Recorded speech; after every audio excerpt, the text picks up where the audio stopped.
जय माता दी।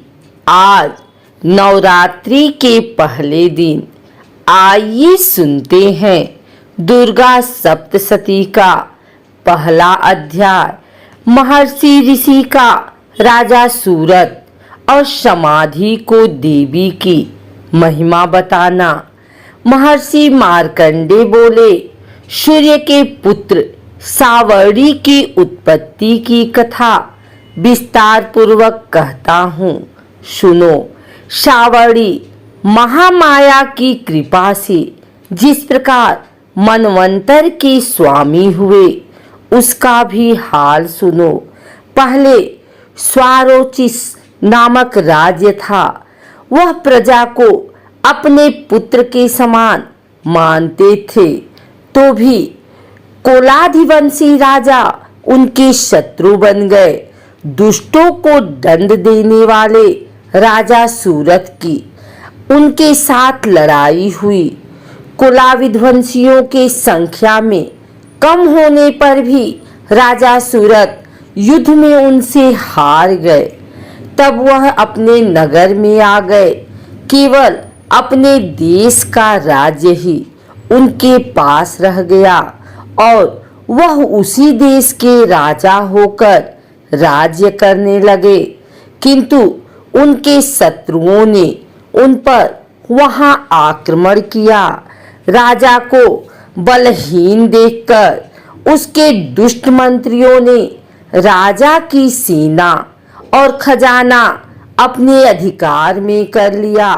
राजा सूरत अपने राज्याधिकार को हार कर शिकार खेलने के बहाने घोड़े पर सवार होकर वहां से एक भयंकर वन की ओर चले गए। उस वन में उन्होंने महर्षि मेधा का आश्रम देखा। वहां मेधा महर्षि अपने शिष्यों तथा मुनियों से सुशोभित बैठे हुए थे और वहां कितने ही हिंसक जीव परम शांति भाव से रहते थे।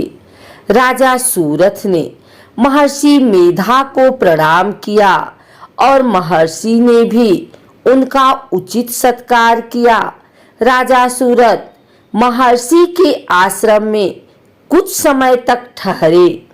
अपने नगर की ममता के आकर्षण से राजा अपने मन में सोचने लगे, पूर्व काल में पूर्वजों ने जिस नगर का पालन किया था, वह आज मेरे हाथ से निकल गया। मेरे दुष्ट एवं दुरात्मा मंत्री मेरे नगर की अब धर्म से रक्षा कर रहे होंगे या नहीं।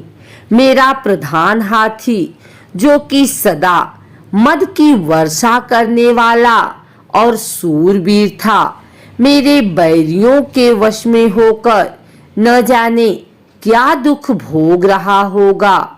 मेरे आज्ञाकारी नौकर, जो मेरी कृपा से धन और भोजन पाने से सदैव सुखी रहते थे और मेरे पीछे पीछे चलते थे, वह अब निश्चय ही दुष्ट राजाओं का अनुसरण करते होंगे तथा मेरे दुष्ट एवं दुरात्मा मंत्रियों द्वारा व्यर्थ ही धन को व्यय करने से संचित किया हुआ मेरा खजाना एक दिन अवश्य खाली हो जाएगा।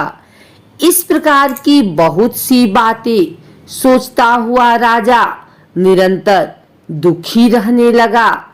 एक दिन राजा सूरत ने महर्षि मेधा के आश्रम के निकट एक वैश्य को देखा।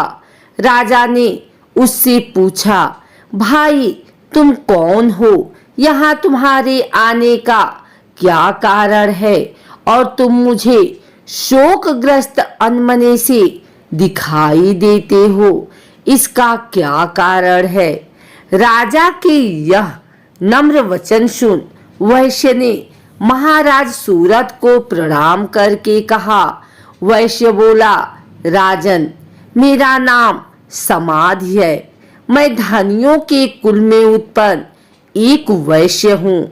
मेरे दुष्ट स्त्री पुत्रादि को ने लोभ से मेरा सब धन छीन लिया है और मुझे घर से निकाल दिया है।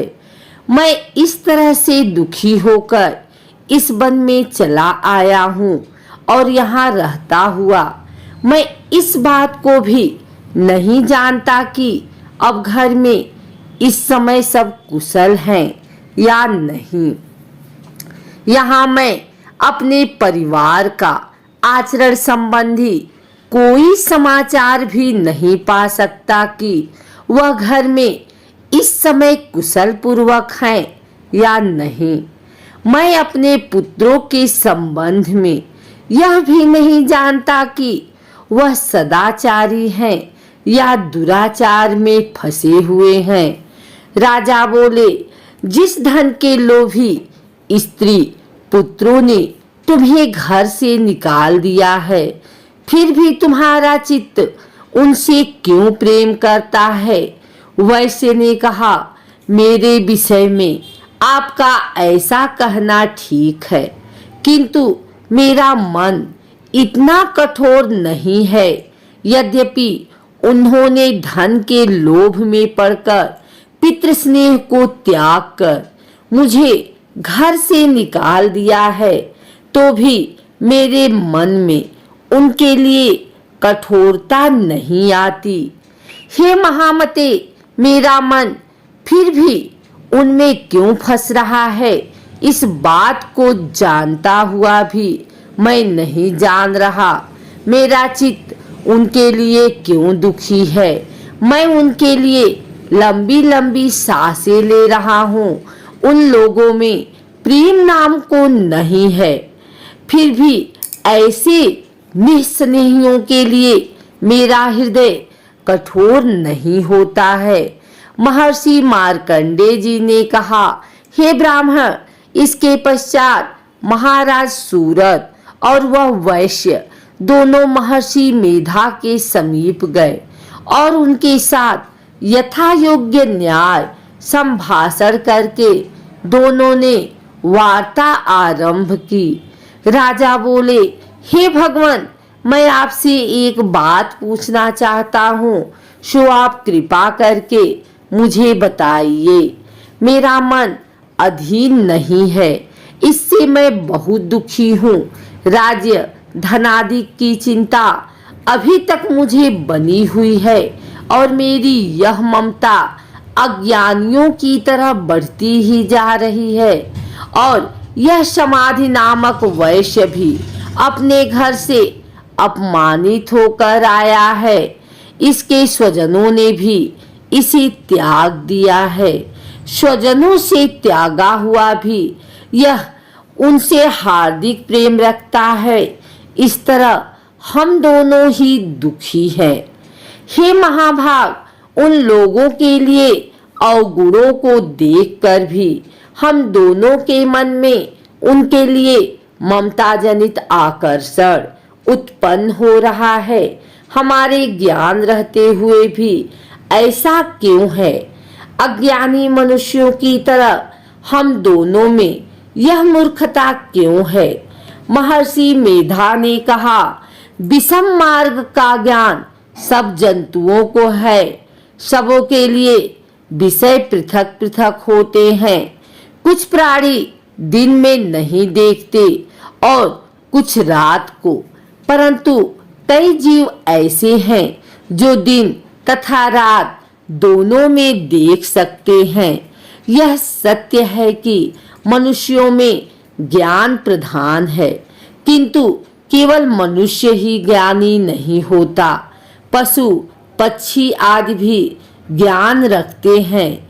जैसे यह पशु पक्षी ज्ञानी है, वैसे ही मनुष्यों का ज्ञान है, और जो ज्ञान मनुष्यों में वैसे ही पशु पक्षियों में है, तथा अन्य बातें भी दोनों में एक जैसी पाई जाती है।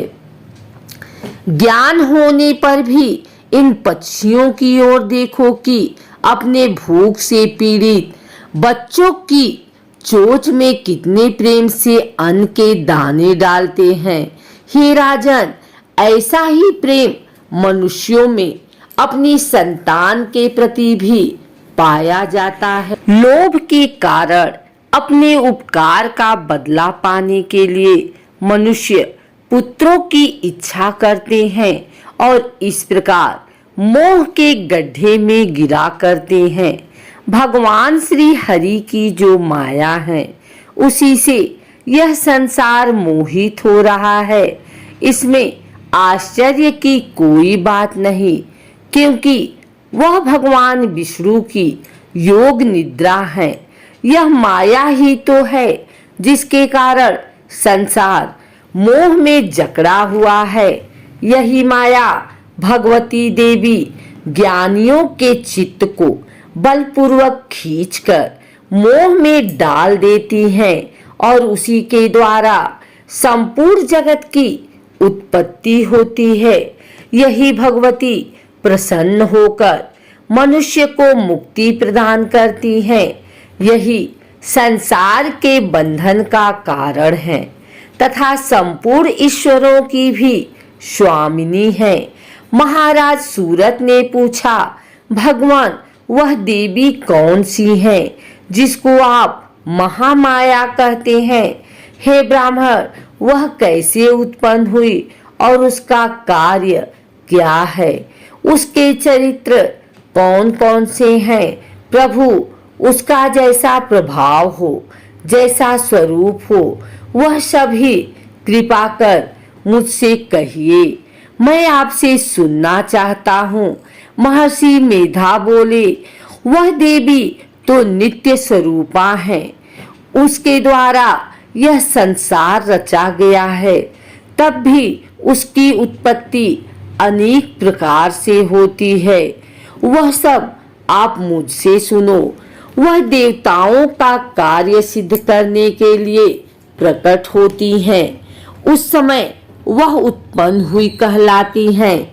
संसार को जलमय करके जब भगवान विष्णु योग निद्रा का आश्रय लेकर शेषशैया पर सो रहे थे, तब मधुकैटभ नाम के 2 असुर उनके कानों के मैल से प्रकट हुए और वह श्री ब्रह्मा जी को मारने के लिए तैयार हो गए। श्री ब्रह्मा जी ने जब उन दोनों को अपनी ओर आते देखा और यह भी देखा कि भगवान विष्णु योग निद्रा का आश्रय लेकर सो रहे हैं, तो वह उस समय श्री भगवान को जगाने के लिए उनके नेत्रों में निवास करने वाली योग निद्रा की स्तुति करने लगे। श्री ब्रह्मा जी ने कहा, हे देवी, तुम ही स्वाहा, तुम ही स्वधा और तुम ही वसटकार हो। स्वर भी तुम्हारा ही स्वरूप है। तुम ही जीवन देने वाली सुधा हो। नित्य अक्षर प्रणव में अकार, उकार, मकार, इन तीनों में माताओं के रूप में तुम ही स्थित हो। इनके अतिरिक्त जो बिंदपत अर्ध मात्रा है, जिसका कि विशेष रूप से उच्चारण नहीं किया जाता है, हे देवी, वह भी तुम ही हो। हे देवी, संध्या, सावित्री तथा परम जननी तुम ही हो। तुम इस विद को धारण करने वाली हो। तुमने ही इस जगत की रचना की है और तुम ही इस जगत का पालन करने वाली हो। तुम ही कल्प के अंत में सबको भक्षण करने वाली हो। हे देवी, जगत की उत्पत्ति के समय तुम सृष्टि रूपा होती हो, पालन काल में स्थित रूपा हो और कल्प के अंत में संहार रूप धारण कर लेती हो। तुम ही महाविद्या, महामाया, महामेधा, महारात्रि और मोहरात्रि हो। श्री ईश्वरी और बोध स्वरूपा बुद्धि भी तुम ही हो।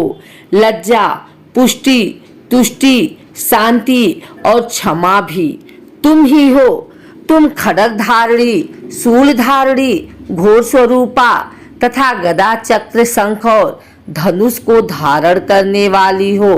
बाण, भुसुंडी और परिघ, यह भी तुम्हारे ही अस्त्र हैं। तुम सौम्य और सौम्यतर हो।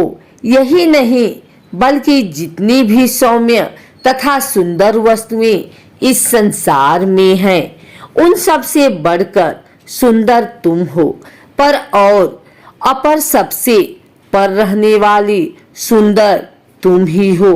हे सर्वस्वरूपे देवी, जो भी पदार्थ है और उनमें जो शक्ति है वह तुम ही हो। ऐसी अवस्था में भला तुम्हारी स्तुति कौन कर सकता है। इस संसार की सृष्टि, पालन और संहार करने वाले जो भगवान हैं, उनको भी जब तुमने निद्रा के वशीभूत कर दिया है, तो फिर तुम्हारी स्तुति कौन कर सकता है। मुझे भगवान विष्णु तथा भगवान शंकर को शरीर धारण कराने वाली तुम ही हो। तुम्हारा स्तुति करने की शक्ति किसमें है। हे देवी, तुम तो अपने इन उदार प्रभावों के कारण ही प्रशंसनीय हो। मधु और कैटभ जो भयंकर असुर हैं, इन्हें मोह में डाल दो और श्री हरि भगवान विष्णु को भी जल्दी जगा दो और उनमें इनको मार डालने की बुद्धि भी उत्पन्न कर दो। महर्षि मेधा बोले, हे राजन, जब श्री ब्रह्मा जी ने देवी से इस प्रकार स्तुति करके भगवान को जगाने तथा मधु और कैटभ को मारने के लिए कहा, तो वह भगवान श्री विष्णु के नेत्र, मुख, नासिका, बाहु, हृदय और वक्षस्थल से निकल ब्रह्मा जी के सामने खड़ी हो गई। उनका ऐसा करना था कि भगवान श्री हरि तुरंत जाग उठे और दोनों असुरों को देख लाल हो रहे थे और जो ब्रह्मा जी का वध करने के लिए तैयार थे। तब क्रुद्ध हो उन दोनों दुरात्मा असुरों के साथ भगवान श्री हरि पूरी 5000 वर्ष तक लड़ते रहे। एक तो वह अत्यंत बलवान तथा पराक्रमी थे, दूसरे महामाया ने भी उन्हें मोह में डाल रखा था। अतः वह श्री भगवान से कहने लगे, हम दोनों तुम्हारी वीरता से अत्यंत प्रसन्न हैं, तुम हमसे कोई वर मांगो। भगवान ने कहा, यदि तुम मुझ पर प्रसन्न हो तो अब तुम मेरे हाथों से मर जाओ। बस इतना सा ही वर मैं तुमसे मांगता हूँ। यहाँ दूसरे वर से क्या प्रयोजन है।